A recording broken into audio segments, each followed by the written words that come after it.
Hola a todos, soy Mónica Hacha, dietista, nutricionista y tecnóloga de los alimentos. No sé si os habéis preguntado alguna vez si se deben pelar o no las frutas y verduras.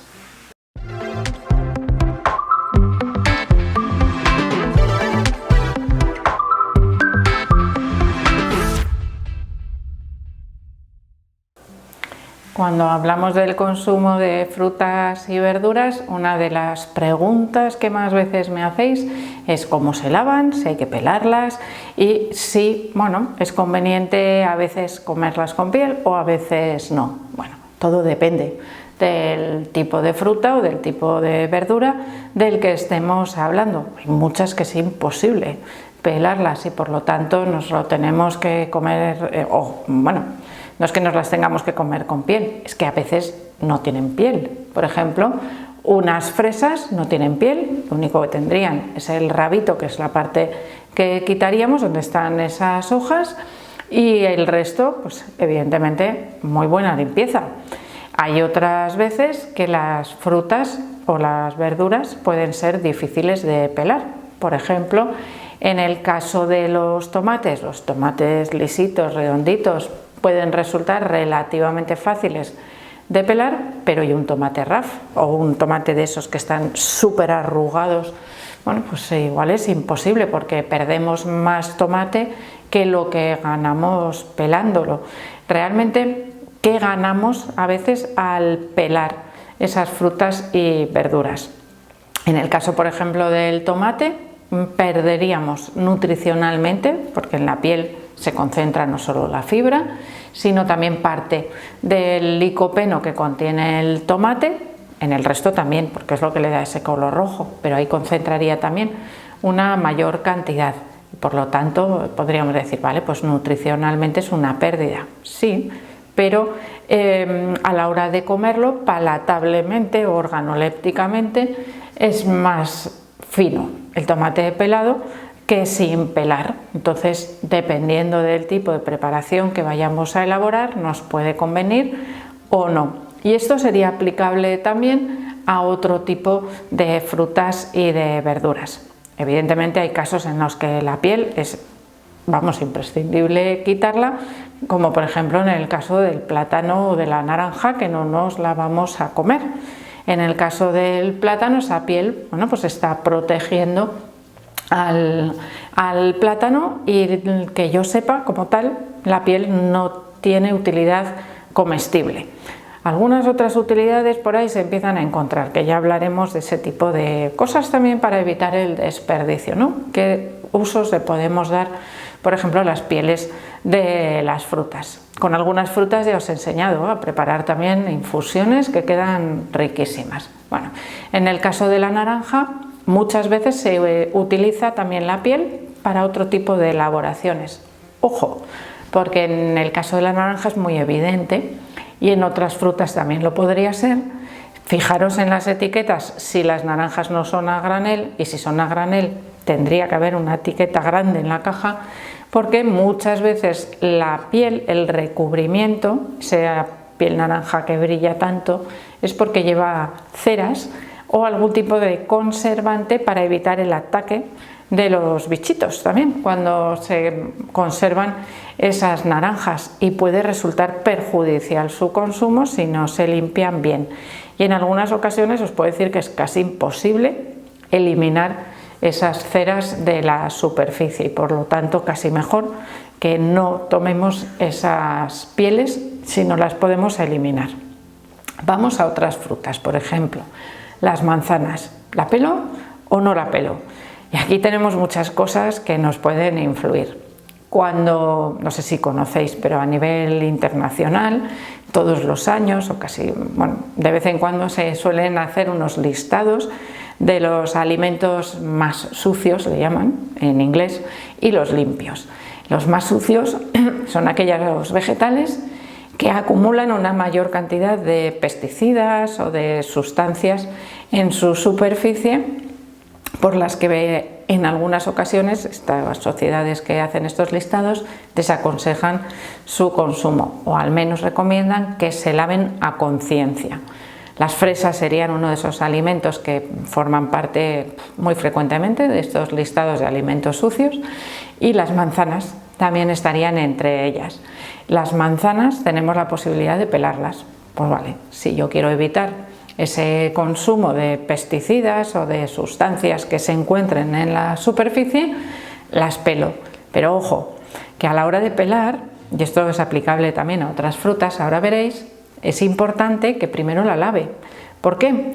Porque el cuchillo arrastra del exterior al interior, y si no, ahora fijaros cómo cortáis una manzana por la mitad. Lo primero que toca es la superficie y después recorre toda la manzana hasta que llega al otro lado. Ese traspaso de sustancias gracias al menaje o al cuchillo, bueno, pues puede ocurrir en muchísimas frutas. Por ejemplo, en la sandía o el melón, que crecen en la superficie de la tierra, apoyados en la tierra, y pueden estar muy sucios. No tenemos problemas de pesticidas, ¿vale? Porque solo me como lo de dentro, pero ¿y el cuchillo? Todo lo que puede llegar a arrastrar, el grosor de esas frutas es grande, el recorrido también. Por lo tanto, vamos a tratar de lavar siempre las frutas, aunque las tengamos que pelar o las vayamos a pelar. Volvemos a la manzana.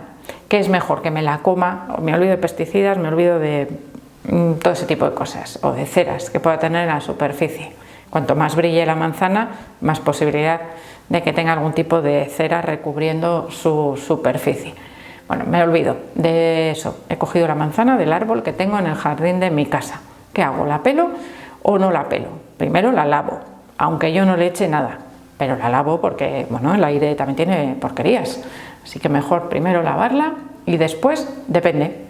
Si yo no tengo problemas digestivos, si no tengo problema de diarrea, si me gusta comerme la piel porque es más crujiente, que no me gusta, la pelo, que me gusta, no la pelo, que tengo problemas digestivos, la pelo, que no los tengo, no la pelo.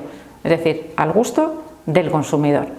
Nutricionalmente, cuando se lleva una dieta variada y equilibrada, no hay diferencia, hay suficiente cantidad de fibra y suficientes nutrientes para cubrir los requerimientos. Si solo como manzanas, evidentemente, pues igual es mejor peladas, digo sin pelar, porque obtenemos más fibra y algún nutriente extra que esté ahí pegadito a la piel, por ejemplo la fibra soluble en parte. Bueno, sería muy relativo, ya sabéis que es prácticamente imposible, ¿no?, alimentarse solo de manzanas. Por lo tanto, ¿pelar o no pelar? Pues depende de cada persona. Hay otras frutas y verduras que evidentemente hay que pelar. Ya hemos dicho la naranja, el plátano, la sandía, el melón. Vamos a alguna otra verdura. Por ejemplo, las alcachofas.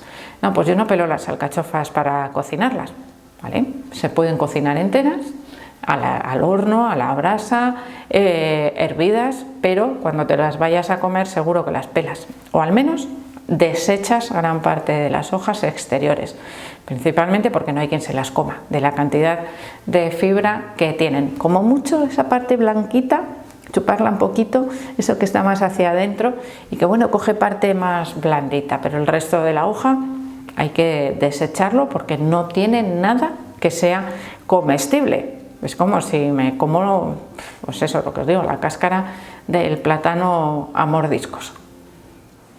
Y ahora vamos con esos alimentos que crecen enterrados, bajo tierra. Por ejemplo, las patatas, los rábanos, las zanahorias.